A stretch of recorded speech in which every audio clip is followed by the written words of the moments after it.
नमस्कार, मी पंजाब हवामान अभ्यासक मुक्काम पोस्ट गुगली धामणगाव तालुका शिरूर जिल्हा परभणी मध्ये मुंबई नाशिक या भागामध्ये उत्तर महाराष्ट्राकडे जवळपास 21 जुलै 22 आणि 23 जुलै दरम्यान मुंबईकडे मुसळधार पाऊस पडणार आहे, उत्तर महाराष्ट्राकडे मुसळधार पाऊस पडणार आहे म्हणून हा अंदाज लक्षात द्यायचा.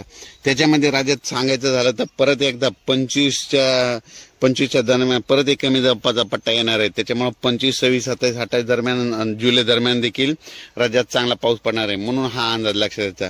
पण राज्यात आज 18 जुलैपासूनच पावसाला सुरुवात होणार आहे म्हणून ही अंदाज लक्षात द्यायचा. ज्या ज्या ठिकाणी पाऊस पडत वड्याला नाल्याला पाणी आल्याच्या नंतर पुलाच्या फरशून शेतकऱ्यांनी आपण पूल ओलांडू नये म्हणून ही काळजी सतर्कता घेणे गरजेचे आहे. सांगायचं झालं तर राज्यामध्ये म्हणजे आज 18 जुलैपासून ते 28 जुलै पर्यंत राज्यात जोराचा पाऊस पडणार, ठिकठिकाणी पडणार, दररोज 2-2 दिवस वेगवेगळ्या भागात पडत राहणार आहे म्हणून हा अंदाज लक्षात. सांगायचं झालं तर राज्यामध्ये आता म्हणजे आज 18 जुलैपासून ते 28 जुलैपर्यंत जिल्ह्यावाई घेऊ. पूर्व विदर्भामध्ये 6 जिल्ह्यामध्ये 18 ते 28 जुलैपर्यंत चांगला पाऊस पडणार आहे.